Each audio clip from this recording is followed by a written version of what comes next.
সেবার কলকাতা ছাড়া হতে হয়েছিল প্রায় কয়েক মাসের জন্য। তারানাথের বাড়িতে শেষ কবে গেছি তার স্মৃতি তখন আমার কাছে আবছা হয়ে এসেছে। কোম্পানির নতুন এক প্রজেক্টের কাজে আমাদের কয়েকজনকে পাঠানো হলো বর্ধমানের শ্রীবাটি নামের একটি অঞ্চলে। তখন আমি আমার ক্ষমতার ব্যাপারে অবগত। তারানাথের থেকে জানতে পেরেছি অনেক অজ্ঞাত ইতিহাস ও আশ্চর্য সমাপতনের কথা। তবে সেই মুহূর্তেই চাকরি ছেড়ে নিজের বাড়িতে টোল খোলবার মতন সিদ্ধান্ত নেইনি বা ভাবতেও পারিনি। তো যাই হোক, শ্রীবাটি গ্রামে আমরা এসেছি মোট 3 জন। আমি, আমাদের নতুন সার্ভেয়ার সাহেব নির্মল কাঞ্জিলাল এবং কোম্পানির মেজকর্তা সুরঞ্জন সোম।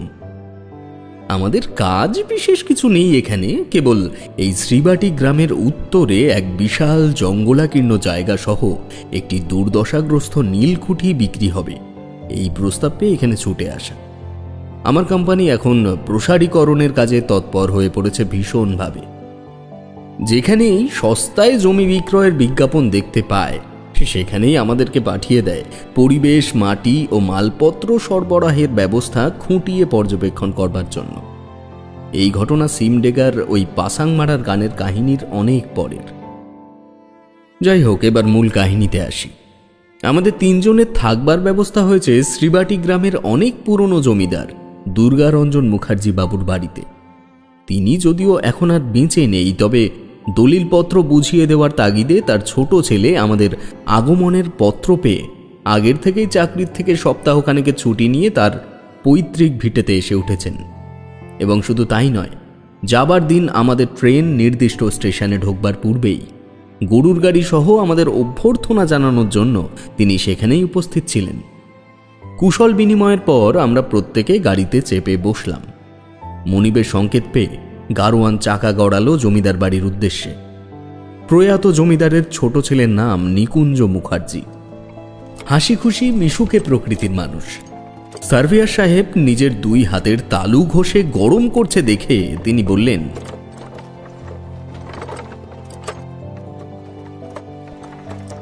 এখানকার হাওয়াটা বেশ ঠান্ডা, তাই না? আমিও তো কাজের সূত্রে এই বছর 10 হয়ে গেল হাওড়ায় থাকি। তবে এখানেই যেহেতু বড় হয়ে ওঠা, পড়াশুনো সমস্ত কিছু মিটেছে, তাই এখানকার আবহাওয়ার সঙ্গে আমি বেশ পরিচিত। আমার অসুবিধা হয় না।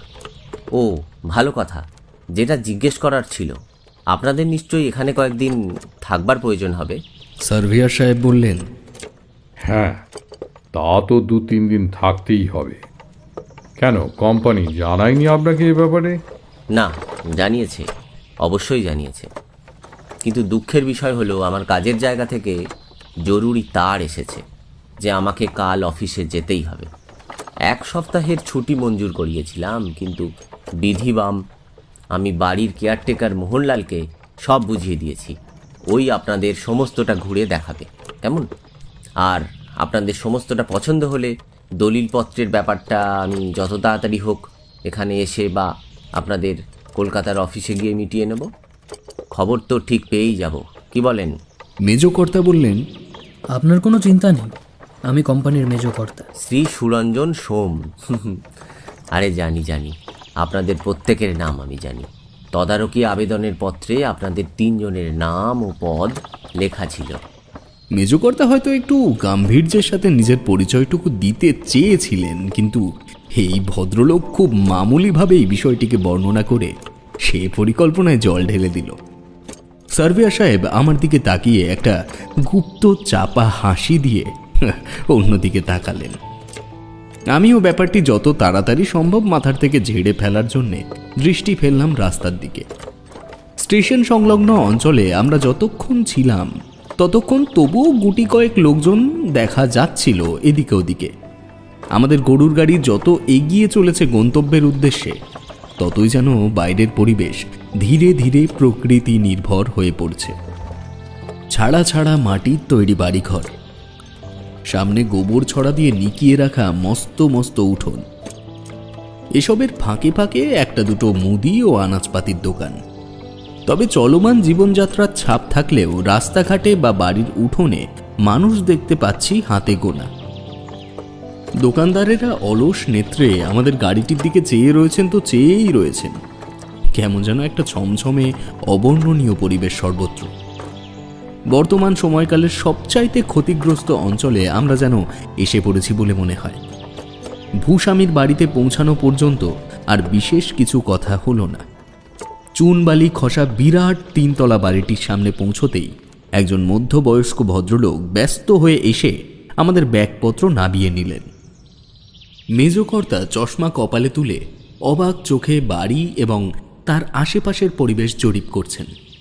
সার্ভেয়ার সাহেব বুক ভরে নিঃশ্বাস নিয়ে উৎসুক হয়ে বললেন, আহ, এই না হলে প্রকৃতির জাদু! কি বিশাল বিশাল গাছের মাঝে এমন পেল্লায় পুরনো বনেদি বাড়ির আশ্চর্য সমাপতন! এখানে দিব্যি কাব্য করা চলে মশাই। এই বাড়ি হাত ছাড়া করবেন না নিকুঞ্জবাবু। মিলিয়ে নেবেন। এককালে এমন স্থাপত্য দেখবার জন্য বা সময় ভিত্তিক ব্যবহারের জন্য বহু অর্থ বিনিয়োগ করবে মানুষ। যেভাবে মানুষ শহর ঘেঁষা হয়ে পড়েছে, তাতে বোঝাই যায় এমন জায়গাগুলির গুণমান ভবিষ্যতে আরও অনেক বাড়বে। এই বাড়ি বিক্রি করার কোনো পরিকল্পনা আমাদের নেই। তার উপর আপনাদের কোম্পানির কারখানা যদি আমাদের উত্তরের জায়গাটায় করা যায়, তবে সেই সুবাদে বাড়িটা মেস বানিয়ে দেওয়ার একটা পরিকল্পনায় আছি। আপনাদের কর্মী সুবিধাররা এখানে দিব্যি থাকতেও পারবে, চিন্তা নেই। ন্যূনতম ভাড়াতেই দিয়ে দেব বাড়িটা। দাদার সঙ্গে এই বিষয়ে চিঠি লেখালেখি হয়েছে, তারও একই মত। আসলে বাড়িটা ব্যবহার হতে থাকলে তার যত্ন থাকবে, নইলে মোহনলালের পক্ষে একা এই বাড়ির দেখভাল করাটাও সম্ভব হয়ে উঠছিল না। ততক্ষণে আমাদের ব্যাগ ও ট্র্যাঙ্কি নিয়ে ওই মধ্যবয়স্ক লোকটি খান 10 সিঁড়ি ও বারান্দা পেরিয়ে অন্দরমহলে প্রবেশ করেছেন। আমি জিজ্ঞেস করলাম, আচ্ছা, উনিই বুঝি মোহনলাল যিনি চলে গেলেন? হ্যাঁ, এই 2 প্রজন্ম ধরে ওরাই আমাদের বাড়ির ফরমাইশ থেকে শুরু করে চাকর বামুন মালিদের কাজের হিসেব, মাইনেপত্র সব দেখাশোনা করে আসছে। এখন যদিও ও ছাড়া এই বাড়িতে আর কেউ নেই, বাবা চলে যাওয়ার পর কাকা কাকিমা তাদের ছেলেমেয়েরাও গ্রাম ছাড়ল। মাকে নিয়ে চলে গেল দাদা। এক কথায় বলা যায় বাবার জন্যই সবাই এখানে আটকে ছিলেন বলে মনে হয়। আপনাদের চিন্তা নেই, মোহনলাল সব বিষয়ে পারদর্শী। খাওয়া দাওয়ার ব্যবস্থা ওই করে দেবে। আমরা এখানে ছুটি কাটাতে আসিনি নিকুঞ্জবাবু, আপনি তো চিন্তা করবেন না এসব নিয়ে। কালকের মধ্যে কাজ মিটে গেলে আমরা কালকেই বেরিয়ে পড়ব বিকেলের ট্রেনে। না না, আচ্ছা বেশ। আসলে যাই হোক, চলুন এখন তো ভিতরে চলুন। আজ আর নীলকুঠির দিকে গিয়ে ঘুরে সমস্তটা দেখে আসবার সময় নেই। চলুন বিভূতিবাবু। সার্ভেয়ার সাহেব আসুন। মেজকর্তা যে গাড়িতে আসবার সময়ের ব্যাপারটার ঝালটা একটু হলেও ঝাড়লেন, তা তার চোখ মুখের হাবভাবে বুঝে নিতে অসুবিধা হয় না। তবে নিকুঞ্জবাবু বিচক্ষণ ব্যক্তি, তিনি বিষয়টাকে গায়েই না মেখে হাসি মুখে আমাদের নিয়ে প্রবেশ করলেন অন্দরমহলে। প্রধান প্রবেশদ্বার দিয়ে ঢুকলেই এক বিরাট বৈঠক ঘর এবং তার 2 ধার থেকেই উঠে গেছে ওপর তলায় যাবার সিঁড়ি। নিচের তলায় বৈঠক ঘরকে কেন্দ্র করে গোটা 5 ঘর রয়েছে। তার মধ্যেই একটি ঘরের ভেতরে দেখলাম মোহনলাল আমাদের মালপত্র এনে নামিয়ে রেখেছে এবং সেই ঘরেরই বিছানার চাদর বিভিন্ন কোণ থেকে টেনে টেনে মসৃণ করবার চেষ্টা করছে। নিকুঞ্জবাবু আমাদের সেই ঘরটিতেই নিয়ে এলেন, বললেন, এটি এবং এর পাশের ঘরটি আপনাদের জন্য রাখা হয়েছে। দুটোতেই 2টো করে বিছানা রয়েছে। আপনারা চাইলে। আপনাদের বংশের শিকারের শখ ছিল নাকি কারোর? সার্ভেয়ার সাহেব প্রশ্নটি করলেন ঘরের একটি দেওয়ালের এক বিরাট গরু কিংবা ওই জাতীয় প্রাণীর ঝুলিয়ে রাখা খুলির দিকে দৃষ্টি ফেলে। বিরাট বিরাট শিং মুড়িয়ে এসে তাদের ডগা দুটো প্রায় ছুঁয়ে ফেলেছে। নিকুঞ্জবাবু বললেন, হ্যাঁ, বাবার এই জাতীয় বাতিক ছিল এককালে। এটি ঝাড়খণ্ডের এক জঙ্গলে শিকারে গিয়ে মেরেছিলেন বন্য জল মহিষ। এখনও খান 2 বন্দুক রয়েছে বহাল তবিয়তে, সেগুলো থাকে মোহনলালের জিম্মায়। বোঝেন তো, এত বড় বাড়ির দেখাশোনা করতে হয়। যদিও চোর ডাকাতের উপদ্রব নেই এই অঞ্চলে, তবুও ভয় দেখাবার উদ্দেশ্যে সেগুলোর যত্ন তো করা হয়। আপনারা চাইলে পাখি শিকারে যেতে পারেন। নীলকুঠির ওইদিকে বিভিন্ন প্রজাতির হরিয়াল দেখতে পাওয়া যায় এই শীতের মরশুমে। আমি বেজায় উত্তেজনা বোধ করলাম এই প্রস্তাবে। ভাবলাম সরাসরি না বলতে পারলেও সার্ভেয়ার সাহেবকে দিয়ে মেজকর্তাকে বলিয়ে একবার আমার হাতটা ঝালিয়ে নেব। সময় তখন বিকেল 4:15। আমরা কুয়োর জলে হাত মুখ ধুয়ে খেতে বসলাম একসঙ্গে। একটি বিষয় আমার খুব মনে ধরল এই বাড়ির, সেটি হলো এত প্রতাপশালী ইতিহাস বহনকারী বংশেও নিচে বসে খাওয়ার রীতিটা রয়েছে। অর্থাৎ শৌখিন জীবনধারীদের মতন চেয়ার টেবিলে বসে ভোজনের রেওয়াজ নেই। ভাত, ডাল, মাছের ঝোল সহযোগে তৃপ্তি ভরে খাওয়া দাওয়ার পর আমাদের প্রত্যেকের জন্য নিজের হাতে পান বানিয়ে পরিবেশন করে নিজের ভাগেরটি মুখে পুরে চিবোতে চিবোতে নিকুঞ্জবাবু বললেন, আমি আর বেশি দেরি করব না, বুঝলেন মেজকর্তা? মানে সুরঞ্জন বাবু, আমার গাড়ি রয়েছে 5:25, ওটাই শেষ গাড়ি। আজকেই না বেরিয়ে পড়লে কাল সকাল সকাল অফিসে পৌঁছানো আর সম্ভব হবে না। এই মোহনলাল, এদিকে শোনো দেখি। মোহনলাল থালা বাসন ধুচ্ছিল কুয়োর পাড়ে।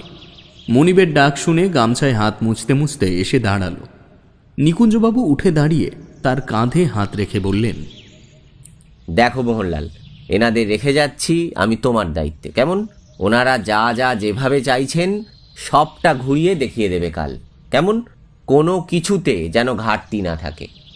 আমি ভূপতিকে নিয়ে বেরিয়ে যাচ্ছি, আমাকে স্টেশনে রেখে ও আবার গাড়ি নিয়ে চলে আসবে। ওকে আজ আর বাড়িতে যেতে দিস না, এই বাড়িতে রেখে দিস, যেহেতু কাল সকাল সকাল এনাদের নিয়ে বেরোতে হবে। যাক, আমি আসছি, কেমন? আমরা সকলে করজোড়ে বিদায় জানালাম নিকুঞ্জবাবুকে। অষ্টথাম বিশিষ্ট বিরাট বারান্দার থেকে ফিরে এসে তিনজনই বসলাম বৈঠক ঘরের চেয়ারে। মোহনলাল আবার অবশিষ্ট বাসনকোসন মাজবার জন্যই বোধহয় ব্যস্ত পায়ে কুয়োতলার দিকে এগোচ্ছিল। এমন সময় মেজকর্তা ওকে প্রশ্ন করলে, আচ্ছা মোহনলাল, নীলকুঠিরের ওদিকটায় লোকজন থাকে না? ওদিকে জনবসতি কিরকম? মোহনলাল থমকে দাঁড়িয়ে জবাব দিল, আগে ওদিকে তো ঘন জঙ্গল, আর জায়গা জমি বেশিরভাগটাই এই মুখুজ্জে বাড়ির, তাই ওদিকে কেউ থাকে না। জঙ্গল শেষ হতেই শুরু হয়েছে পাগলাতলা গ্রামের চাষের জমি, তাই ওই সীমানায় যাদের জমি জায়গা আছে তারা মাঝে সাঝে জঙ্গলের মধ্যে গরু ছাগল চড়াতে নিয়ে আসে, তাও কালে ভদ্রে। বলতে পারেন ওই জঙ্গলটা পুরোটাই পরিত্যক্ত। পাশে ছোট ছেলেমেয়েরা সেদিকে না যায়, তাই গ্রামের লোকজন একটা প্রবাদ রটিয়ে রেখেছে, ওই নীলকুঠি নাকি ভুতুরে। এমনিতে ওসব কিছু নেই বাবু। এই মুহূর্তে গাছপালা কাটার লোকজন পাওয়া যাবে তো? মানে যদি আমরা জায়গাটা কেনবার সিদ্ধান্ত নিই?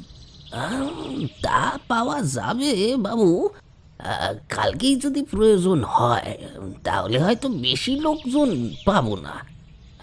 তবে আমি আর ওই গারোয়ান ভূপতি মিলে যতটা পারি করে দেওয়ার চেষ্টা করব। না না, এখনই লাগবে না, অগ্রিম জিজ্ঞাসাবাদ করে রাখছি, নইলে পরে গিয়ে আবার ওপর মহলে জবাব দিতে হবে। তা যাই হোক, আমি যাই, একটু গড়িয়ে নিই। এই বলে মেজকর্তা চলে গেল ঘরের ভেতরে। আমরা তিনজনই একই ঘরে থাকবার সিদ্ধান্ত নিয়েছি, তাই অন্য তৈরি ঘরটি আপাতত ফাঁকাই পড়ে আছে। আমি এবং সার্ভেয়ার সাহেব দুইজনই একটু বেরোলাম বাইরেটায়। যে রাস্তার থেকে গরুর গাড়ি চেপে আমরা এসেছিলাম সেই রাস্তা বরাবর এগিয়ে গেলাম অনেকটাই, নানা রকম গল্পগুজব করতে করতে। আলো পড়ে আসছে দেখে যখন আমরা ফিরে আসছি তখনই প্রথম চোখে পড়ল একটা জিনিস।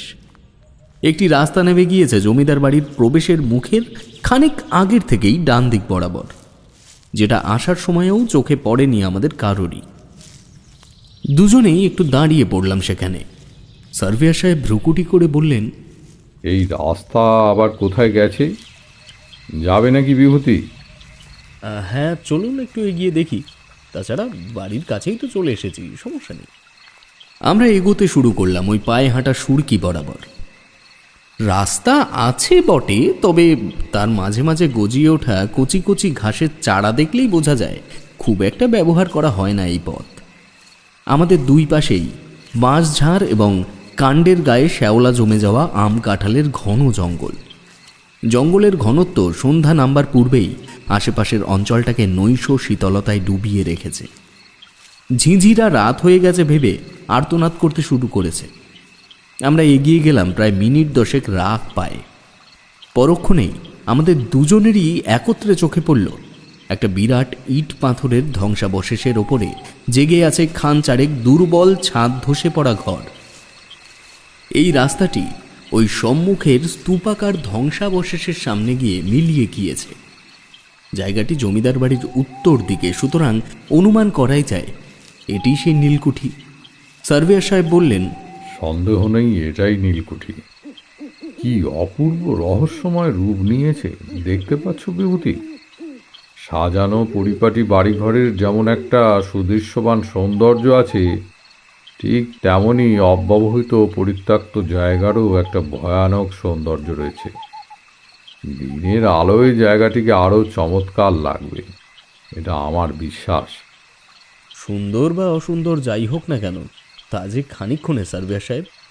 জায়গাটি যদি কোম্পানির হাতে যায় তবে তো মুহূর্তেই এই সৌন্দর্যের গরিমাকে নষ্ট করে এখানে ইট বালি লোহার জঙ্গল করে ফেলবে।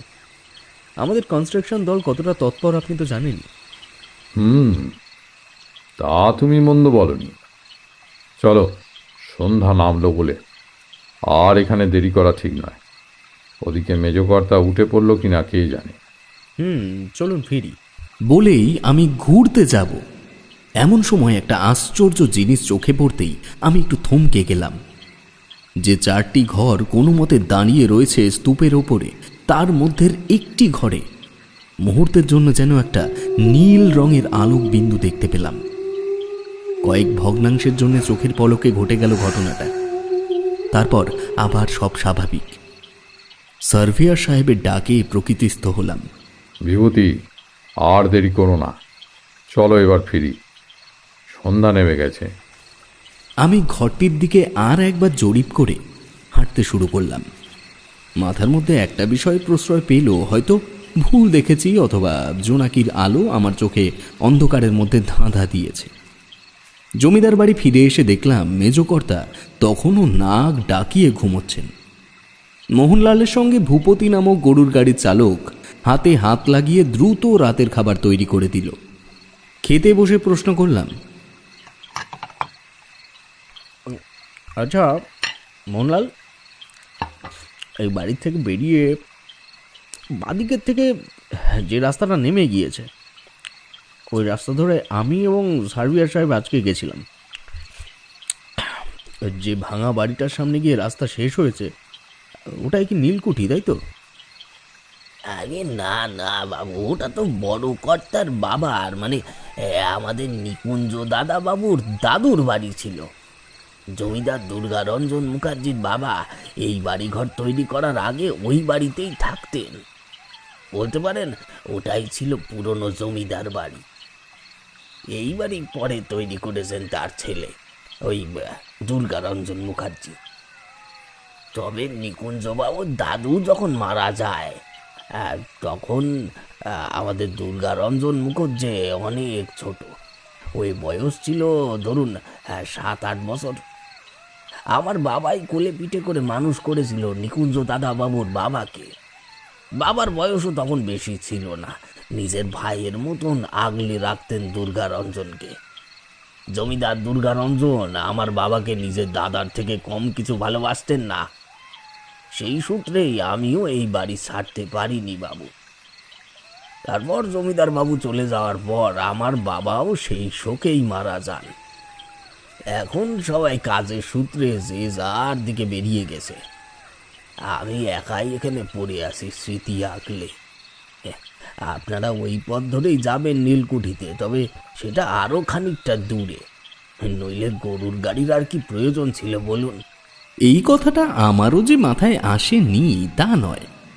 সার্ভেয়ার সাহেবও বোধহয় এই কারণেই বাড়িতে এসে কিছু আলোচনা করেনি মেজকর্তার সাথেও। সেই মুহূর্তেই সার্ভেয়ার সাহেবের সাথে চোখাচোখি হতেই উনি একটা বুদ্ধিদীপ্ত অভিব্যক্তি ফোটানোর চেষ্টা করলেন ওনার চেহারায়, যেন কি বোকামি না করে ফেলেছি আমি এই প্রশ্নটি করে। যাই হোক, খাওয়া দাওয়া শেষ করে আমরা ঘরে এসে শুয়ে পড়লাম সকলেই। আমার চোখে এত তাড়াতাড়ি ঘুম নেমে এলো যে এখানে আর অন্য দুজন সঙ্গীর নিদ্রাপূর্বের কর্মকাণ্ড উল্লেখ করতে পারছি না। ভোর নাগাদ একটা খারাপ স্বপ্ন দেখলাম আমি। আমার স্বপ্নগুলি যে জলের মতো বাস্তবে পরিণত হয়ে যায় তা তোমাদের আগেই বলেছি। তবে এই স্বপ্ন দেখবার ক্ষমতাটুকু সেবার আমায় অসম্ভব অস্বস্তি ও মানসিক চিন্তায় ফেলে দিয়েছিল। হঠাৎ দেখলাম আমি এক চিকিৎসালয়ের রোগশয্যার পাশে বসে রয়েছি চিন্তিত মুখে, আর রোগাক্রান্ত চেহারা নিয়ে চোখ বুজে আমার সম্মুখে শায়িত অবস্থায় আছে আমার সহধর্মিণী। বেশিক্ষণের স্বপ্ন নয়, এটুকু দৃশ্যই ঘুরিয়ে ফিরিয়ে 3-4 বার আমার সামনে ও মননে মস্তিষ্কে পাক খেতে খেতেই আমার ঘুম ভেঙে গেল। কি অশুভ স্বপ্ন বলতে পারেন? মনের মধ্যে এমন দুশ্চিন্তা থাকবার কারণে কিনা জানি না, ঘরের ভেতরে একটি মানুষ যে ইতিমধ্যেই নেই তা প্রথমে লক্ষ্য করতে পারিনি। আমি অপেক্ষাকৃত ছোট বিছানাটায় একাই শুয়েছিলাম। সার্ভিয়ার সাহেব ও মেজকর্তা শুয়েছিল পাশের বড় রাজসিক কায়দার পালঙ্কে। তবে এখন সেখানে কেবল শুয়ে আছে সার্ভিয়ার সাহেব একা। মেজকর্তার সকালে হাঁটতে যাওয়ার বাতিক আছে শুনেছি, তবে কি সে সেই জন্যই বেরিয়েছে? আমিও আলোয়ান চাপিয়ে বিছানা ছেড়ে বাইরের বৈঠক ঘরে এলাম। এসে দেখলাম আমার ধারণা ভুল নয়। রান্নাঘর থেকে মোহনলাল কাল রাতের এঁঠো বাসনকোসন নিয়ে বেরোচ্ছে কুয়োতলায় যাবে বলে। সে আমায় দেখেই বলল, আরে আপনিও উঠে গেছেন? আমি তো ভেবেছিলাম আপনারা শহুরে মানুষ, অন্তত সকাল 8টা না বাজলে আপনাদের ঘুম ভাঙবে না। আপনাদের মেজকর্তা প্রায় 1 ঘন্টা হয়ে গেল আমাকে ডেকে দরজা খুলিয়ে বাইরে হাঁটতে চলে গেলেন। বাবু, এখনই কি চা দেবো আপনাকে? না না, এখন চায়ের প্রয়োজন নেই, তুমি কাজ মিটিয়ে নাও, তারপর সার্ভিয়ার সাহেব উঠুক, একেবারে তখন চা দিও, কেমন? বেশ, তাই হবে। যাই, আমিও একটু যাই, দেখি মেজকর্তার সঙ্গে যোগ দিতে পারি কিনা। এই কথা বলে আমিও বেরিয়ে গেলাম বাইরে। উঠোন পেরিয়ে রাস্তায় পড়া মাত্রই একটা কথা মাথায় এলো আমার। কাল রাতে যখন ওই ভাঙা বাড়িটার ব্যাপারে কথাবার্তা বলছিলাম, তখন মেজকর্তা একেবারে চুপ করেছিল। তাহলে হতেই পারে কাল হয়তো সে কিঞ্চিত হলেও অভিমান করেছে আমাদের ওপর, তাকে এসে বিষয়টা না জানানোর জন্য। আর সেই কারণেই আজ সকালে তার সেদিকে যাওয়ার সম্ভাবনাই সব থেকে বেশি। এসব ভেবে আমি সেই পথেই নামলাম আবার। কি অপরূপ সৌন্দর্য প্রকৃতির, যা আমার মতো শখের লেখকের পক্ষে ফুটিয়ে তোলা সম্ভব নয়। তবুও বলে রাখি, কুয়াশা মাখা শীতল বনানীর ভেতর থেকে হেঁটে চলতে চলতে মনে হয় যেন কোনো স্বর্গলোকের যাত্রী হয়ে এগিয়ে চলেছি দেবতাদের পাদমূলে। নাম না জানা কোনো বন্য ফুলের মন মাতানো সুগন্ধ ছড়িয়ে রয়েছে আগাছার ফাঁকে ফাঁকে। সূর্যালোকের স্নিগ্ধ অভিষেক ঘটছে দৈত্য প্রমাণ গাছগুলির পাতার ফাঁকের থেকে। সে আলোর কমলা ছটা কুয়াশায় মিশে গিয়ে কি মধুর মধুর আলোক রেখা অঙ্কন করে রেখেছে ঘোলাটে চড়াচড়ে।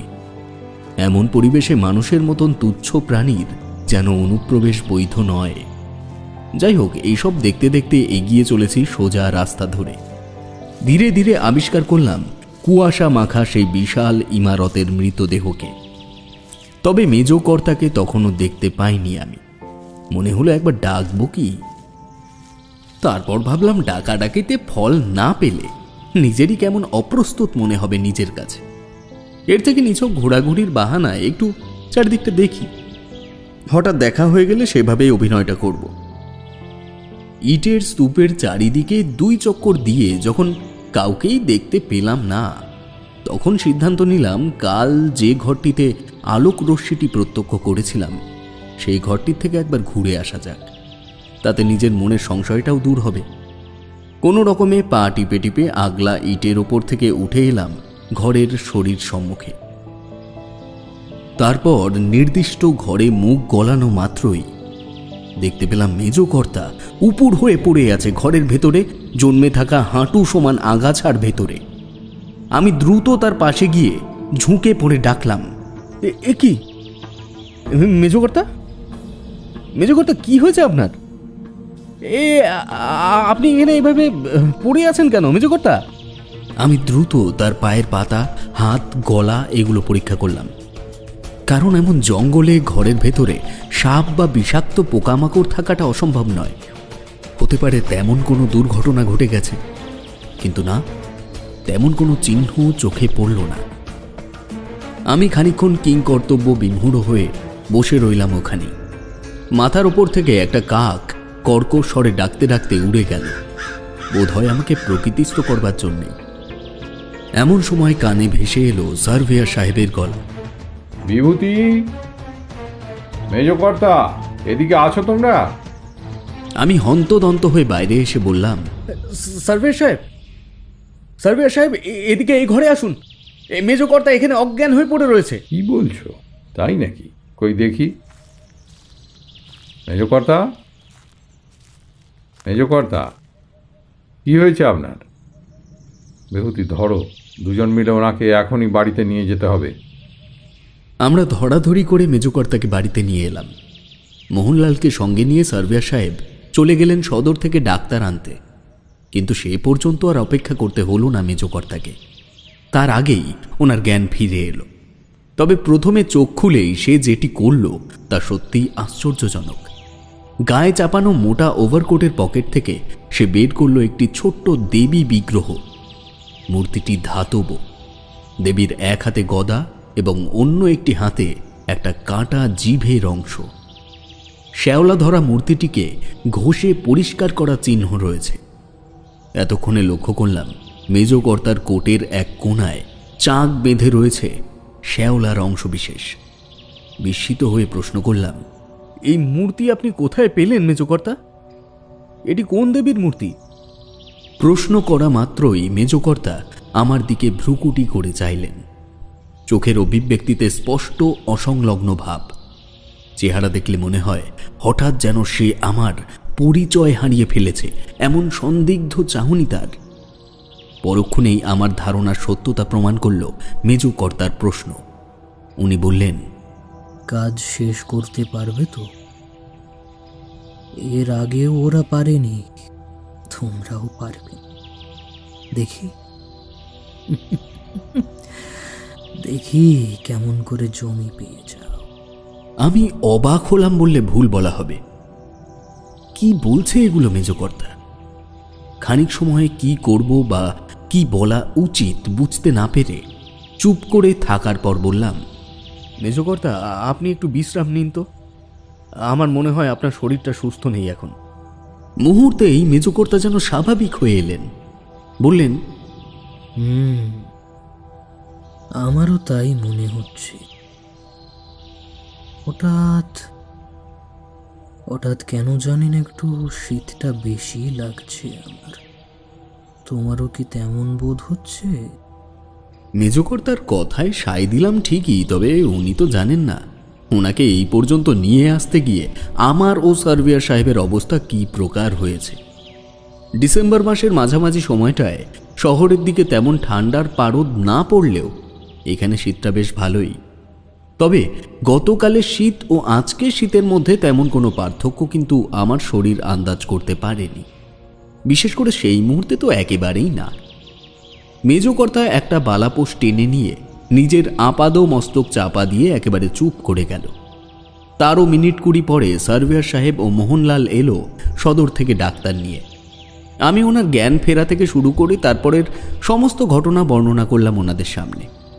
মেজকর্তার কোনো সাড়া নেই, সংজ্ঞা নেই। অঘোরে ঘুমোচ্ছেন তিনি। ডাক্তারবাবু ধীরে ধীরে তার মাথার থেকে বালাপোষ টেনে নামাতেই আমরা প্রত্যেকেই মুহূর্তের মধ্যে চমকে উঠলাম।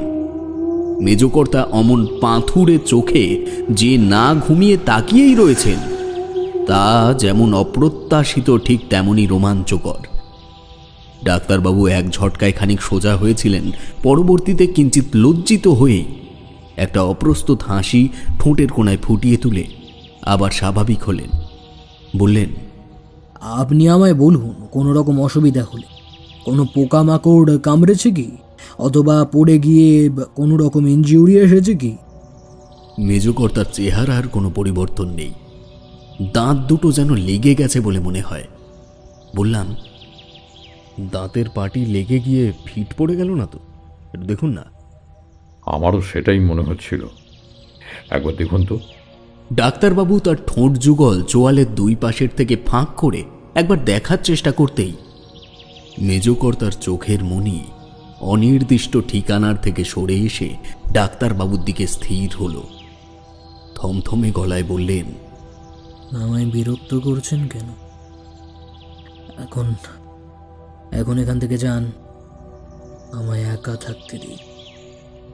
হ্যাঁ, সময় হলে সব জানিয়ে দেব। কি জানিয়ে দেবেন মেজকর্তা?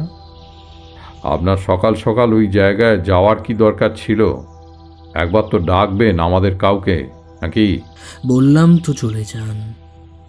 রামদুলাল, এদের এদের চলে যেতে বলো। আমি আসছি নাট মন্দিরে সন্ধ্যার সময়। এই রামদুলালটিকে আপনার নাম নাকি? না না, আমার নাম বিভূতি। আমাদের মধ্যে কেউ নেই রামদুলাল। সার্ভেয়ার সাহেব, কি হলো বলুন তো? রামদুলাল নামের একজনকে আমি চিনি বাবু, তবে উনি কেন? দরজার কাছে মোহনলাল দাঁড়িয়েছিল সেটা লক্ষ্য করিনি। তার কথায় আমরা সবাই পেছনের দিকে ফিরলাম। সে ধীরে ধীরে ঘরের মধ্যে প্রবেশ করছে দেখে ডাক্তারবাবু বললেন, দাঁড়ান দাঁড়ান, এখানে নয়। ওনার সামনে সব আলোচনা এখন ঠিক হবে না। আমার মনে হয় ব্যাপার চিকিৎসা বিদ্যার বাইরে গড়িয়েছে। এমন কাণ্ড গ্রাম অঞ্চলে বিরল নয়। কি বলতে চাইছেন কি ডাক্তারবাবু? আমি হয়তো বুঝতে পারছি উনি কি বলতে চাইছেন। চলুন আমরা বৈঠক ঘরে যাই। আমরা 4 জন বৈঠক ঘরে এলাম। ডাক্তারবাবু চেয়ারে বসে বললেন, আচ্ছা, তুমি কি বলছিলে এবার বলো দেখি। মোহনলাল ঘরের কোণের একটি মোড়ার উপরে বসে বলল, রামদুলাল নামের আমি যাকে চিনি, সে এই বাড়ির সঙ্গেই জড়িত ছিল এক সময়। কে সে? এই বাড়ির এক পুরুষ আগের জমিদার, অর্থাৎ প্রয়াত দুর্গারঞ্জন মুখার্জির বাবা হরিশ কুমার মুখার্জির সবচাইতে কাছের লোক ছিল এই রামদুলাল নামের এক পুরোহিত। তাছাড়া এখানে রামদুলাল বলে কেউ নেই বাবু। আরে সেই সময়কার রামদুলাল দিয়ে এখন কি হবে? মেজকর্তা কোন রামদুলালের কথা বলছে বিভূতি? আমাদের অফিসে এই নামে কেউ আছে নাকি? না সার্ভেয়ার সাহেব, আমার ধারণা মোহনলাল যে রামদুলালের কথা উল্লেখ করেছে মেজকর্তা তাকে উদ্দেশ্য করে এই কথাগুলি বলেছেন। আর শুধু রামদুলাল নামটাই বা দেখছেন কেন? মেজকর্তা ওই আশ্চর্য দেবী মূর্তি যে ধ্বংসাবশেষের থেকে নিয়ে এসেছে সেটা তো এই বাড়ির এক পুরুষ আগের জমিদার হরিশ কুমার মুখার্জিরই বাড়ি ছিল। সব মিলে যাচ্ছে নাকি? তার মানে তুমি বলতে চাইছো ওই হরিশ কুমার মুখার্জির প্রেতাত্মা আমাদের মেজকর্তার উপর ভর করেছে? ধুর, যত সব আজগুবি চিন্তা ভাবনা। এই রবিবার ওই মটলেনে জ্যোতিষীর বাড়ি যাওয়াটাই তোমার বিচার বুদ্ধি লোপ করে দিচ্ছে। আগেও বলেছিলাম। ক্ষমা করবেন সার্ভেয়ার সাহেব, একটু অনধিকার চর্চা হবে ঠিকই, তবুও বলছি এই মটলেনবাসীর বাড়িতে কিন্তু মানুষের বিচার বুদ্ধি হরণ করবার বিদ্যে দেওয়া হয় না। যেটা হয়ে থাকে সেটি হলো আপনার মতো নাস্তিক মানুষদের মনে বহির্জাগতিক বাস্তবিকতার বীজ বপন করা। ব্যাখ্যা চাইলে তার যথাসম্ভব ব্যাখ্যা দেওয়ার চেষ্টা করি, আর ঘটনাটি যদি চোখের সামনে এসে পড়ে তবে তার প্রমাণ দেখাতে এবং আমার খুব কাছের বন্ধুর বিপদের কথা জানতে পারলে এভাবেই না জানিয়ে চলে আসি। সময়কে যেন হঠাৎ থমকে দিয়ে বাড়ির প্রধান সদর দরজায় এসে দাঁড়িয়েছেন আমার পথ প্রদর্শক তারানাথ জ্যোতিষার্ণব। এবং ঠিক তখনই, আসুন ঠাকুরমশাই, ভেতরে আসুন বলে তারানাথের পাশের থেকে বাড়ির ভেতরে প্রবেশ করল এ বাড়ির বর্তমান অধিপতি নিকুঞ্জ মুখার্জি। কি ব্যাপার ডাক্তারবাবু, এখানে কেন? তাহলে কি সত্যি দুর্ঘটনা ঘটে গেছে কোনো? সার্ভেয়ার সাহেব কৌতূহলী হয়ে প্রশ্ন করলেন, আপনি জানলেন কি করে? ডাক্তার সাহেব, আপনি কি আসার সময় কোনো টেলিগ্রাম বা? না না, আমায় জানিয়েছেন এই ঠাকুরমশাই। দাঁড়ান, সম্পূর্ণটা না বললে বুঝবেন না। কল অফিসের গুরুত্বপূর্ণ কাজ মেটানোর পর আমারই এক অফিস কলিগের মুখে তারানাথ জ্যোতিষের ব্যাপারে জানতে পারি। হাতে সময় ছিল, তাই একবার চলেই গেলাম ঠিকানা নিয়ে। বিশ্বাস করবেন কিনা জানি না, উনি আমার ব্যাপারে সমস্ত বৃত্তান্ত একেবারে পুঙ্খানুপুঙ্খ বলে দিলেন, এবং সাথে এও বললেন যে আমার পৈতৃক ভিটেতে নাকি একদিনের মধ্যে কিছু একটা খারাপ ঘটতে চলেছে। ভাবলাম এখানে আপনারা রয়েছেন, যদি আপনাদের কোনো বিপদ হয় তবে আর লজ্জার শেষ থাকবে না। তাই ওনাকে সঙ্গে করে নিয়েই চলে এলাম। উনি গুণী তান্ত্রিক জ্যোতিষী, আমার বিশ্বাস উনি থাকলে ক্ষয়ক্ষতি তেমন কিছু হবে না। আমি ট্রেনে আসার পথেই জানতে পারি আপনাদের সঙ্গে আসা বিভূতিবাবু ওনার বন্ধু, স্থানীয় মানুষ। ব্যাস এই হলো ঘটনা। এবার বলুন দেখি, সদরের ডাক্তারবাবুর এখানে আসবার উদ্দেশ্য কি? উত্তরটা দিলেন সার্ভেয়ার সাহেব। একটু তিক্ত কণ্ঠেই বললেন, উদ্দেশ্যটা জ্যোতিষীমশাই বলেননি বুঝি? তারানাথের পাকা গোবদাড়ির ফাঁকে একটা সূক্ষ্ম হাসির আভা খেলে গেল সার্ভেয়ার সাহেবের এই প্রশ্নের পর। সে তার ক্যামব্রিজের ছোলার মধ্যে থেকে একটি খাম বের করে তার দিকে এগিয়ে দিয়ে বলল, এই খামটি রেখে দিন আপনার কাছে।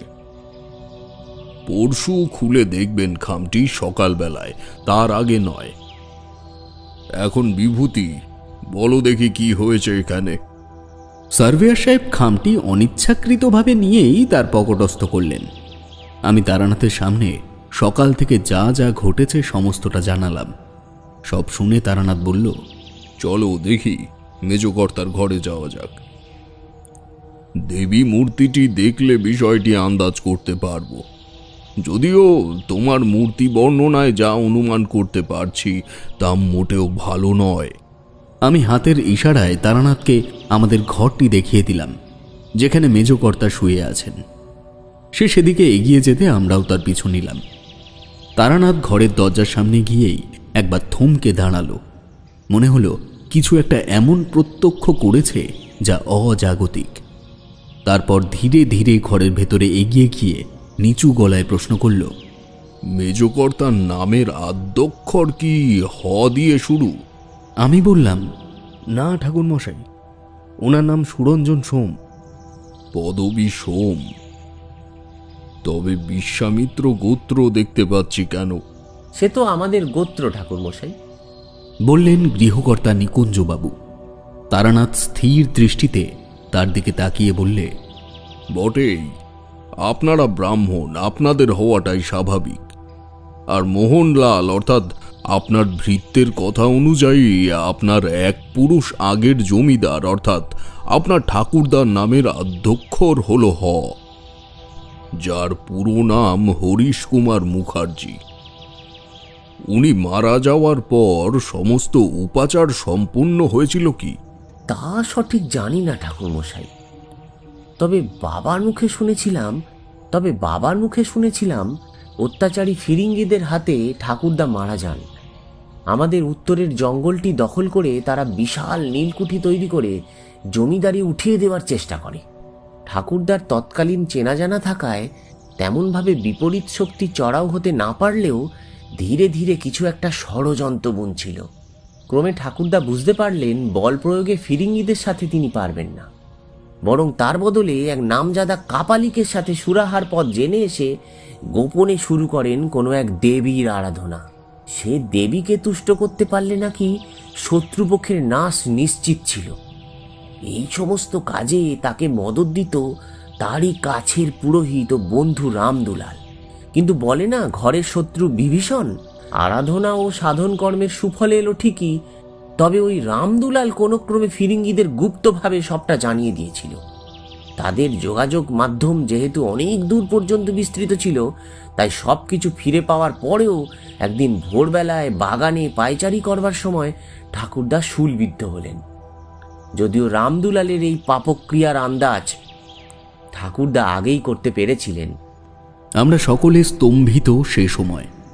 তারানাথ প্রশ্ন করল, সেটা কিভাবে, মানে কিভাবে বুঝতে পেরেছিলেন? তাহলে আপনাকে একটু আমার সঙ্গে ওপরে যেতে হবে ঠাকুরমশাই। কিছু মনে করবেন না, ওই ঘরে ব্রহ্মজ্ঞ ব্যক্তি ছাড়া প্রবেশ করায় আমার পিতার নিষেধ ছিল। আমরাও ছোটবেলায় সে ঘরে যাবার অনুমতি পেতাম না। আচ্ছা বেশ, আচ্ছা আপনারা এখানে থাকুন। মেজকর্তার এই মুহূর্তে কিছু লক্ষণের পরিবর্তন হবে ঠিকই, তবে দুর্ভাবনার কিছু নেই। হরিশ কুমার মুখার্জির ব্যাপারে জানাটা এখন খুব জরুরি। এই বলে তারানাথ নিকুঞ্জবাবুর সঙ্গে ওপরে চলে গেল। আমি ঘরের মধ্যে অন্য বিছানার ওপরে গিয়ে বসে পড়লাম, আর বাকিরা বৈঠকের দিকে হেঁটে চলে গেল। দৃষ্টি আটকে রইল মেজকর্তার শাহিত দেহাবয়বের দিকে। খারাপ লাগলো এটা ভেবে যে আমাদের একটু অসতর্কতার কারণে আজ উনি একটা বিপদে পড়লেন। নিকুঞ্জবাবুর সঙ্গে তারানাথের দেখা হওয়া থেকে শুরু করে তার এই মুহূর্তে এখানে পৌঁছানো পর্যন্ত যে আশ্চর্য ঘটনা কয়েক মুহূর্তের মধ্যেই ঘটে গেল, তাকে কেবলই সমাপতন নাকি এর পেছনেও অন্য কোনো ব্যাখ্যা লুকিয়ে আছে? আমিও পৈতেধারী ব্রহ্মজ্ঞ মানুষ, তবুও সার্ভেয়ার সাহেবকে একা রেখে ওদের সঙ্গে ওপরে যাওয়াটা শোভা পাবে না দেখেই রয়ে গেলাম। এমনিই সার্ভেয়ার সাহেব মর্মাহত হয়েছেন নিজের নাস্তিকতাকে পোষণ করতে না পেরে। তারানাথ এবং নিকুঞ্জবাবু ফিরে এলেন প্রায় ঘন্টা দুয়েক বাদে। আমি উৎসুক হয়ে এগিয়ে যেতেই তারানাথ নিচু গলায় বলল, এখন নয়, পরে আমি সব বলছি। বলে সে ধীরে ধীরে মেজকর্তার গায়ের বালাপোষ তার হাতের প্রতিকৃতি অনুমান করে ধীরে ধীরে উঁচু করতেই তার হাতের মুঠোয় ধরে রাখা ওই ধাতব বিগ্রহটি দেখতে পেলাম। নিকুঞ্জবাবু বিস্ফারিত চোখে তারানাথের দিকে চাইল। সে বলল, মা পীতাম্বরীর মূর্তি। আমার ধারণা একেবারে সঠিক। তাহলে এখন উপায়? আচ্ছা বিভূতি, মেজকর্তা অবচেতন মনে রামদুলালকে নাট মন্দিরে কখন যাবে বলেছিল? সন্ধ্যাবেলায় ঠাকুরমশাই। উনি বলেছিলেন সন্ধ্যাবেলায় নাট মন্দিরে যাবেন। বেশ, তাহলে আমাদের সন্ধ্যা পর্যন্ত অপেক্ষা করতে হবে। ওনার কোনো বড় বিপদ হবে না তো ঠাকুরমশাই? হুম, বিপদ হতে পারত যদি হরিশ কুমার মুখার্জির এই অন্তিম জীবন বৃত্তান্ত না পড়তাম। উনি লিখে রেখে গিয়েছিলেন নিজের শেষ জীবনের কিছু কথা। সেগুলো যদি নিকুঞ্জর বাবা দুর্গারঞ্জন তার বাবার স্মৃতিস্বরূপ না রেখে দিত তবে কি হতো বলতে পারি না। যাই হোক, এবার বলো বিভূতি, যেখানে যে ঘরের থেকে মেজকর্তাকে তুলে নিয়ে এসেছ সেখানে কি কোনো গর্ত দেখেছ? মনে পড়ে গেল আমার জায়গাটার পরিস্থিতি। সেই মুহূর্তে যদিও ওসব লক্ষ্য করার সুযোগ হয়নি, তবে যতটা জঙ্গল ভর্তি জায়গায় মেজকর্তা পড়েছিলেন সে ব্যাপারে আবার বললাম তাকে। তারানাথ একটু চিন্তা করে বলল, আচ্ছা নিকুঞ্জ, তুমি বাকিদের নিয়ে এখানে থাকো। ডাক্তারবাবু চাইলে চলে যেতে পারে। আমি একটু বিভূতিকে নিয়ে তোমাদের ওই পুরনো বাড়িতে যাচ্ছি। ঘটনাস্থলে একবার না গেলে বিষয়টা খোলতাই হচ্ছে না। অপেক্ষা করো, আসছি আমরা। আমরা দুজন বেরিয়ে পড়লাম বাড়ির থেকে। বৈঠক ঘর পেরোনোর সময় লক্ষ্য করেছিলাম সার্ভেয়ার সাহেব একবার আমাদের দিকে চাইলেন। পরক্ষণেই আমার চোখে চোখ পড়তেই উনি নিজের নজর সরিয়ে নিলেন নীরসভাবে। পথে বিশেষ কোনো কথা হলো না আর। তারানাথ বয়সে প্রায় আমার দ্বিগুণ হলেও তার হাঁটবার গতিকে টেক্কা দেওয়া সত্যিই কষ্টকর ব্যাপার। আমি নির্দিষ্ট জায়গায় পৌঁছে তারানাথকে নিয়ে গেলাম ওই ঘরে যেখানে পড়েছিল মেজকর্তা। এবার ঠান্ডা মাথায় সেখানে অনুসন্ধিৎসু দৃষ্টি ফেলতেই দেখতে পেলাম একটা বিশেষ জায়গা। একটি অস্থায়ী গর্তকে আগাছা ও মাটি দিয়ে ভরাট করবার চেষ্টা করা হয়েছে। তারানাথের চোখও সেই দিকে আটকে আছে। খানিক নীরবতার পর সে বলল, মিলে গেছে বিভূতি, প্রায় শতাব্দী পূর্বের ঘটনার পূর্ণাভিষেক হয়েছে। এবার তাহলে তুমি শোনো। নিকুঞ্জর সাথে ওপরে গিয়ে আমি হরিশ কুমার মুখার্জির জবানবন্দিতে কি পড়ে এলাম। নীলকর সাহেবরা মুখুজ্জেদের উত্তরের জঙ্গল দখল করে সেখানে নীল চাষ সহ পাকাপাকি বাসস্থান তৈরি করে ফেলে। উন্নত অস্ত্রশস্ত্র এবং লোকবল না থাকার কারণে সেই সময় হরিশ কুমার তেমন কিছু করে উঠতে পারেন না। তবে এভাবে চলতে থাকলে একদিন তার বাসভবন পর্যন্ত উচ্ছেদ করবে ফিরিঙ্গিরা। এই ভয়তে সে কামাখ্যার এক খ্যাতনামা কাপালিকের কাছে গিয়ে ওই বিপদের থেকে মুক্তি পাওয়ার উপায় জানতে চায়।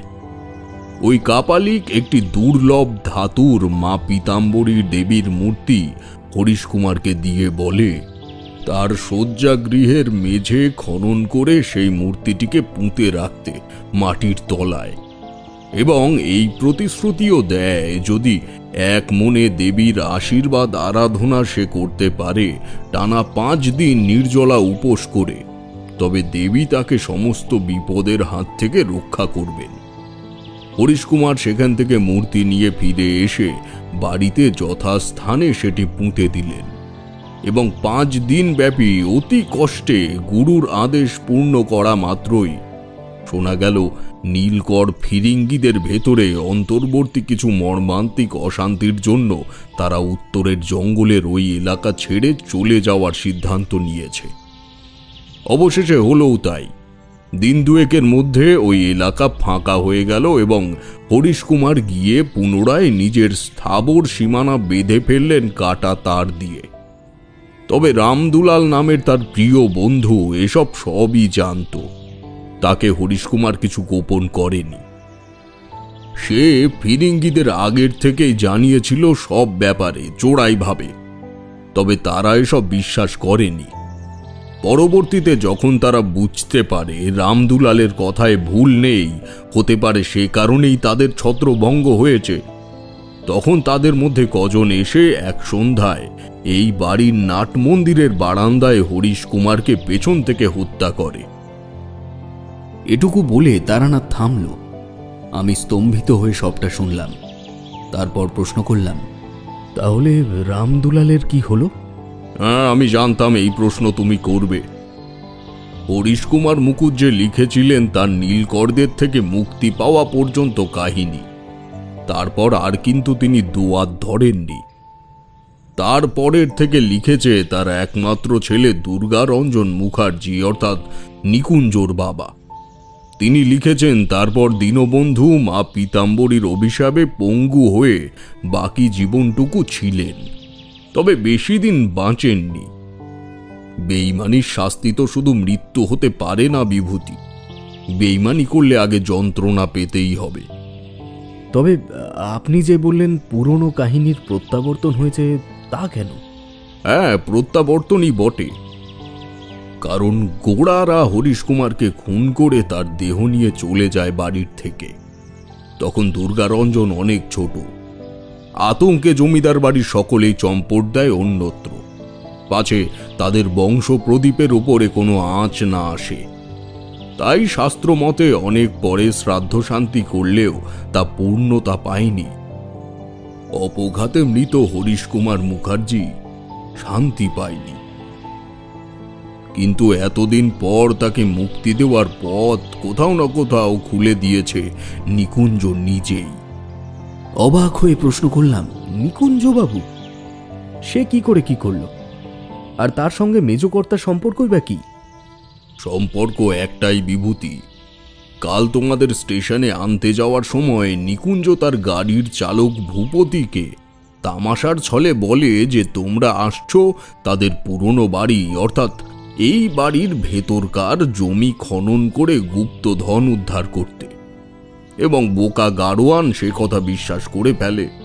এবং আমি যদি ভুল না হই, ঠিক আজ ভোরবেলাতেই ভূপতি সবার চোখের আড়ালে এই বাড়িতে এসে খোঁড়াখুঁড়ি শুরু করে গুপ্তধন পাওয়ার লোভে। ফলে খুঁড়তে খুঁড়তে যখন সে হরিশ কুমারের পুঁতে রাখা ওই মা পীতাম্বরীর মূর্তিটি এই ঘরে পেয়ে যায়, ঠিক তখনই তোমাদের মেজ কর্তা প্রাতঃভ্রমণে আসে এই পথে, এবং তার চোখে পড়ে যাওয়াতেই ভূপতি সব ছেড়ে পালিয়ে যায়। সকাল থেকে ভূপতির পাত্তা পেয়েছো কি? কই না, সত্যি তো তাকে তো দেখিনি। তো মেজ কর্তা এই ঘরে এসে যখনই দেখে ওই মূর্তিটি এখানে পড়ে আছে, তখনই সে কৌতূহলবশত সেটি হাতে তুলে নেয় এবং নিজের কোটের অংশ দিয়ে সেটিকে পরিষ্কার করবার চেষ্টা করে। এ বাড়ির একাগ্র ভক্ত হরিশ কুমারের অতৃপ্ত আত্মা তাতে সজাগ হয়ে ওঠে এবং মুহূর্তেই আশ্রয় করে নেয় তোমাদের মেজ কর্তার শরীরে। সে এখন সেই সময়কালে চলে গেছে বিভূতি। যেহেতু আজ সন্ধ্যায় মেজকর্তার নাট মন্দিরে বসবার কথা উল্লেখ করেছে, তাহলে আজকেই সেই রাতের প্রতিচ্ছবি আমরা দেখতে পাব, যেটা তার মৃত্যুর দিন ঘটেছিল। তাহলে তো মেজকর্তাকে বাঁচানো যাবে না ঠাকুরমশাই। তিনি তো মারা পড়বেন হরিশ কুমারের মতন। আমি থাকতে সেটা হতে দেব বলে তোমার মনে হয়? এখন চলো, বিকেল হয়ে আসছে, বাড়িতে ফিরে যাওয়া যাক। আমরা ফেরার পথ ধরলাম। তারানাথ যে শুধুমাত্র অলৌকিক ক্ষমতার অধিকারী নয়, একজন বিচক্ষণ দার্শনিকও বটে, সেই কথা ভুলে গেলে চলে না। এর আগে সিমডেগায় পাসাং মারার গানের ব্যাপারে অবগত করে গেছিল অমর জীবন, যদিও তার সঠিক পরিচয় আমাকে এসে প্রথমে দেয়নি। নিজের নাম আমায় বলেছিল মৃত্যুঞ্জয়। কিন্তু তারানাথের অপরিসীম ক্ষমতার নজির সে দেখিয়ে গিয়েছিল একদিন মাত্র এসেই। সেদিনের কথা মনে পড়লে আজও মন এবং বিচার বুদ্ধির ক্ষমতা হারিয়ে যায় আমার। বিহার ওড়িশার বর্ডার সংলগ্ন সেই দুর্লভ পাহাড়ের ওপরে আমরা তাঁবু করেছি। আমরা বলতে এই আমি, সার্ভেয়ার সাহেব, মেজকর্তা সহ আরও জনাতিনেক লোক। কিন্তু আশ্চর্যজনকভাবে প্রত্যেকে লক্ষ্য করছিলাম আমাদের তাঁবুকে কেন্দ্র করে থাকা আশপাশের পাহাড়গুলো প্রতি রাতেই আমাদের চোখের আড়ালে একটু একটু করে সরে আসছে আমাদের দিকে, যেন প্রকৃতির ওই ভয়ঙ্কর সৌন্দর্যের বুকে মানব জাতির অবাধ চলাচল তারা মেনে নিতে পারছে না, আমাদের পিষে মেরে ফেলে দিতে চাইছে। অমন চলতে থাকাকালীন এক রাতে আমার কোনো মতেই ঘুম আসছিল না। একা একা তাঁবু থেকে বাইরে বেরিয়েছিলাম। মধুসুন্দরী দেবীর নাম স্মরণ করে তারানাথকে ডেকেছিলাম। আমাকে জীবনের সব থেকে বেশি চমকে দিয়ে তারানাথের আবির্ভাব হয়েছিল সেখানে। সে বলেছিল, একটা সমস্যা আমি এখনই মিটিয়ে দিচ্ছি। পাহাড়েরা কাছে এগিয়ে আসছে বলছিলে না? এবার তাকিয়ে দেখো তো। আরে দেখো দেখো, আমি এখন বেশিক্ষণ থাকতে পারবো না। তাকিয়ে দেখেছিলাম সত্যি সেসব এগিয়ে আসা পাহাড়ের সারি আবার যথাস্থানে ফিরে গেছে, যা পরবর্তী যে কদিন ওখানে ছিলাম আর এগিয়ে আসতে পারেনি। তারানাথ সূক্ষ্ম দেহ নিয়ে চলে যাওয়ার সময় বলে গেছিল, এটার ব্যবস্থা আমি করে গেলাম। বাকি সব কিছু ঠিক করার জন্য সমাধান ঠিক এসে পৌঁছবে কালকেই। এর পরের দিনই সেখানে অমর জীবন পৌঁছেছিল। উফ, এইসব দিনের কথা মনে পড়লে আজও মনের ভেতরটা কেমন চঞ্চল হয়ে ওঠে। যাই হোক, এসব কথা ভাবতে ভাবতে জমিদার বাড়িতে ফিরে এলাম আমরা। তারানাথ ও গৃহকর্তা নিকুঞ্জবাবুর সঙ্গে যেন সমাধানসূচক অনেক কথাই ওই হরিশ কুমারের জীবনশৈলী পড়বার সময়কালেই হয়ে গেছে। তাই তাদের মুখে কথা না হলেও দু একবার যেন দেখলাম চোখের ইশারায় কিছু বলা বলি হলো। এবং দুপুরের খাওয়া দাওয়া সন্ধ্যার খানিক আগে আমাদের শেষ করিয়ে নিকুঞ্জবাবুর কথায় মোহনলাল যেন কোথায় চলে গেল। কেবল খেতে বসে তারানাথ বলল, আজ সন্ধ্যার সময় মেজকর্তার সুরঞ্জন সোমবাবু একা একাই ওই পুরনো জমিদার বাড়ির অঞ্চলে চলে যাবেন। কেউ বিচলিত হবেন না এবং কেউ পিছুও নেবেন না। আমরা যাব পরে গোপনে, এবং আমি না বলা পর্যন্ত কেউ ওই দেবী মূর্তির বিগ্রহ স্পর্শ করবেন না। জানি নিয়তিকে খণ্ডাতে পারবে না কেউ, তবুও আমার সাবধান করবার কথা করে রাখলাম। আমরা কেবল হব দর্শক। তারানাথের কথায় কেউ অমত প্রকাশ করল না। দেখলাম নির্মলবাবু অর্থাৎ সার্ভেয়ার সাহেবও খানিকটা যেন দমে এসেছেন। আমরা প্রত্যেকে আলো নিভিয়ে প্রমাদ গুনলাম। সন্ধ্যা নেমেছে অনেকক্ষণ। চারিপাশটা এতই নীরব যেন মনে হয় সকলেই ঘুমিয়ে পড়েছে। ইতিমধ্যেই একটা খচখচে শব্দ আমার কানে এসেছে বলে আমি খানিক তৎপর হয়েছি। ভুল নয়, বাড়ির সদর দরজা থেকে ঝকঝকে জ্যোৎস্নার আলো আসছিল ঘরের ভেতরে। সেই আলো মুহূর্তেই ম্লান হতেই দেখলাম মেজ কর্তা দ্রুত পদে বেরিয়ে গেল বাইরের দিকে। আরও মিনিট দুয়েক পরে তারানাথের কণ্ঠ শুনতে পেলাম, এবার সকলে চলো আমার পেছন পেছন। নিকুঞ্জবাবু, মোহনলালকে সেভাবে সব বলা আছে তো? সব বুঝিয়ে দিয়েছি, ওর ওপরে আমার বিশ্বাস আছে ঠাকুরমশাই। তাদের মধ্যে কি পরিকল্পনা হয়েছে বা কি নিয়ে কথা বলছে সে প্রশ্ন করার সময় এখন নয়, তাই চুপ করে গিয়ে তারানাথের পিছু নিলাম। আমরা একত্রে বিড়ালের মতো নিঃশব্দে এগোচ্ছি এবং মাঝে মাঝে তারানাথের হাতের ইশারায় দাঁড়িয়ে পড়ছি। অবশেষে এভাবে যখন ওই পুরো জমিদার বাড়ির সামনে পৌঁছালাম, তখন শুনতে পেলাম কোনো ছুঁচলো জিনিস দিয়ে মাটি কোপানো শব্দ আসছে ওই নির্দিষ্ট ভগ্ন ঘরের ভেতর থেকে। নিকুঞ্জবাবু চাপা গলায় বললেন, ঠাকুর মশাই, মেজকর্তা মাটি খুঁড়ছেন। তাহলে কি? এখনই ভূপতি আসবে, যদি আমার অনুমান ঠিক হয়। আমি রহস্যে তখন জর্জরিত হয়ে অপেক্ষা করছি কিছু একটা আশ্চর্যের। সম্মুখের দৃশ্য যেন আমায় জমিয়ে তুলেছে বরফের মতন। এমন সময় তারানাথের বলা কথাকে মন্ত্রের মতো সত্য প্রমাণ করে চোরা পদক্ষেপে ঘরের ভেতরে প্রবেশ করল নিকুঞ্জবাবুর গাড়োয়ান ভূপতি। তরক্ষণেই ঘরের ভেতরে একটা ধস্তাধস্তির শব্দ এবং চোখের নিমেষেই দেখলাম ভূপতি ওই দেবী পীতাম্বরীর মূর্তি 2 হাতের মুঠোয় চেপে ধরে রুদ্ধশ্বাসে বেরিয়ে ছুট দিল উত্তরের জঙ্গলের দিকে। আমি নিজেকে এক মুহূর্ত থামাতে পারলাম না। মন যেন অনুমান করে নিয়েছিল ওই মূর্তি মেজকর্তা মাটিতে যথাস্থানে পুঁতে দিলেই হরিশ কুমারের আত্মা শান্তি পাবে। তাই কারোর কোনো কথা না শুনেই ছুট দিলাম ভূপতিকে লক্ষ্য করে।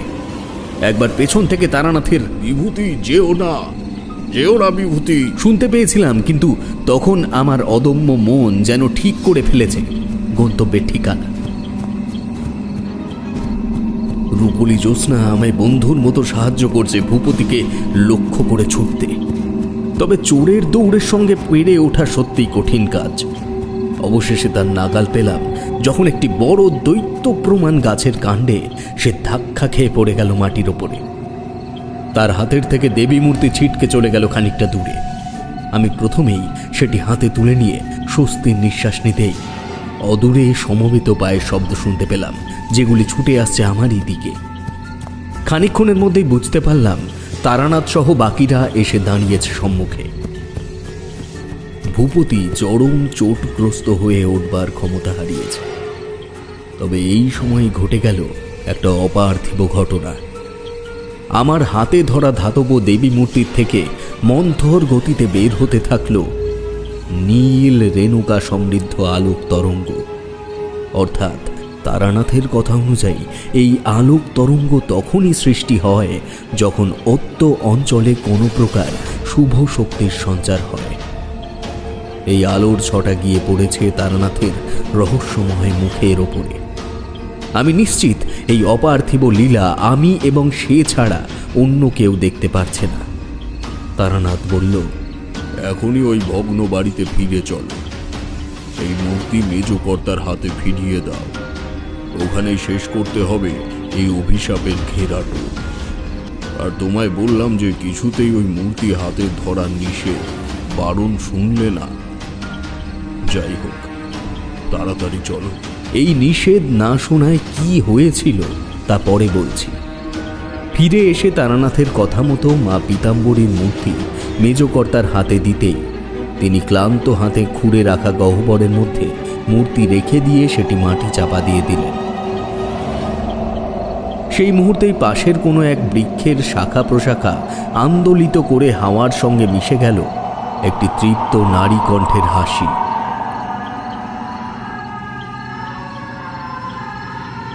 তারানাথ কপালে জড়ো হাত স্পর্শ করে ঊর্ধ্বমুখে প্রণাম করল। আমরাও সে ক্রিয়ার থেকে বিরত রইলাম না। এতক্ষণে সার্ভেয়ার সাহেব থমথমে গলায় বললেন, ঠাকুর মশাই, এবার তাহলে ধরাধরি করে মেজকর্তাকে নিয়ে যাই বাড়িতে। নিয়ে যেতে তো হবেই, তবে কাল ভোর ভোর তোমাদের সকলকে কলকাতায় ফিরতে হবে। এ জায়গায় পরে এসো কিছুদিন। মেজকর্তাকেও একটু সামলে উঠতে দাও। আর আর আর কি ঠাকুরমশাই? তারানাথ রহস্যজনকভাবে সার্ভেয়ার সাহেবের দিকে তাকিয়ে বলল, আপনার কাছে ওই খামটি আছে তো, যেটি কাল দুপুরে খুলতে বলেছিলাম? আছে। তাহলেই হবে।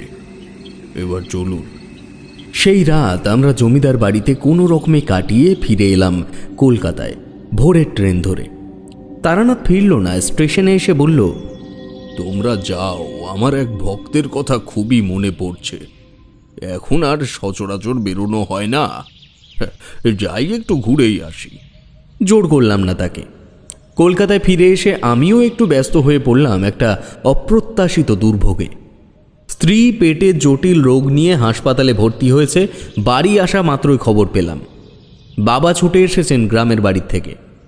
সেই বিপত্তি থেকে বের হতে সময় লাগলো প্রায় 2 মাস। তারপর একদিন তারানাথের বাড়িতে গেলাম ছুটির দিন দেখে, এবং পৌঁছে দেখলাম আমায় অবাক করে মটলেনের ওই জরাজীর্ণ ঘরে বসে রয়েছে আমাদের অফিসের সার্ভেয়ার সাহেব নির্মলবাবু। তারানাথ আমায় দেখে সাদরে আপ্যায়ন করে বললে, এসো হে বিভূতি, তোমার জন্যই অপেক্ষা করছিলাম। সেই কারণেই তো নির্মল বাবুকেও আজকের তারিখ পাঠিয়েছি। বসো। কেন বলুন তো, কি ব্যাপার?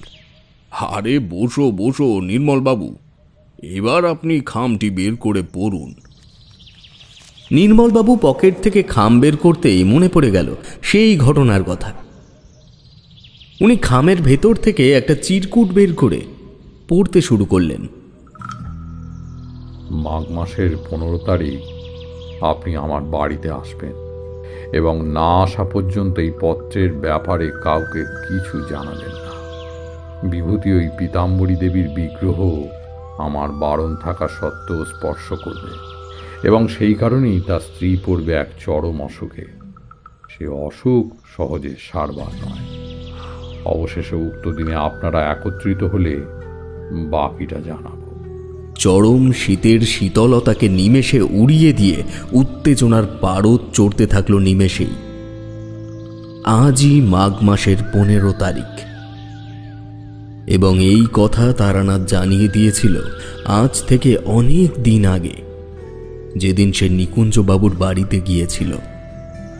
নির্মলবাবু বললেন, আপনি যখন জানতেনই তখন বিভূতিকে আগের থেকে সতর্ক করেননি কেন? তারানাথ হুকুন নলটা মুখে নিয়ে তাতে বিক্ষিপ্ত কয়েকটি টান দিয়ে বলল,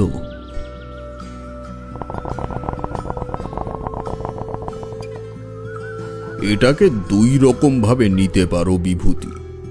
এক, গুরু বাক্য অমান্য করবার ভোগান্তি, অথবা নিয়তিকে বা বিধির বিধানকে অভগ্ন আকারে রেখে দেওয়া যায়, তাকে চাইলেই পরিবর্তন করা যায় না, এই বাণী আকারেও।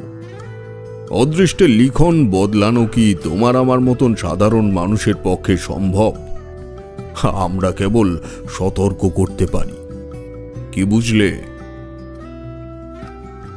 রাজপ্রতাপের ঠেকে শুনছিলেন একটি তারানাথতান্ত্রিক ফ্যান ফিকশন গল্প, তারানাথ ও পীতাম্বরীর অভিশাপ।